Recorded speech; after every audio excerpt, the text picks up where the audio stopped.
Flower piping using ACC whipping cream naman tayo for today's video. Okay, para sa katanungan ng marami, ang ratio ko pa dito ay 1 cup of super cold water to 1 kilogram of ACC whipping cream. So, ganyan ka-firm yung consistency niya. For the preparation of my purple flowers naman, this is combination of Decor It Gel Violet shade and Cherry Red ng The Sprinkle Card. So, this is ready at ito yung piping tip na gagamitin ko. Hindi ko alam yung exact tawag dyan and wala din kasi siyang label. Pero yan po ay petal tip. For sure, familiar na kayo dyan. Super basic lang naman to. Para lang siyang pinalaking rose. Mag-start lang kayo mag-pipe ng mga petals to create small rose.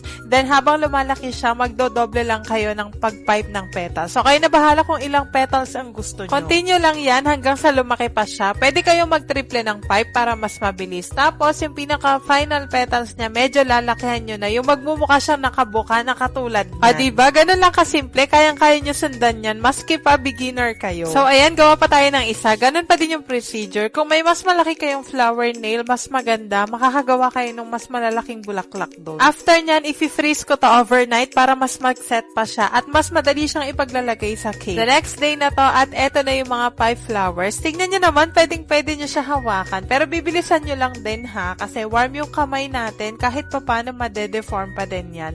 Gumamit na din ako dito ng stick pang transfer doon sa cake. And para sa mga gaps and spaces, nag-pipe lang ako dyan ng mga leaves. And by the way, ang request lang kasi dito ni client ay purple and white lang daw. Kaya ginawa ko na lang din white yung leaves. Dyan naman sa name ni Celebrant, yan po ay made of fondant. Tapos nag-dilute lang ako ng premium gold dust sa konting oil para sa gold effect. Nilagyan ko din ng mga gold dragees yung flowers. Also, nag-spray ako dito ng edible glitter dust for shiny effect. At eto na yung final look. Super simple, elegant, at nag-stand out talaga yung mga edible flowers.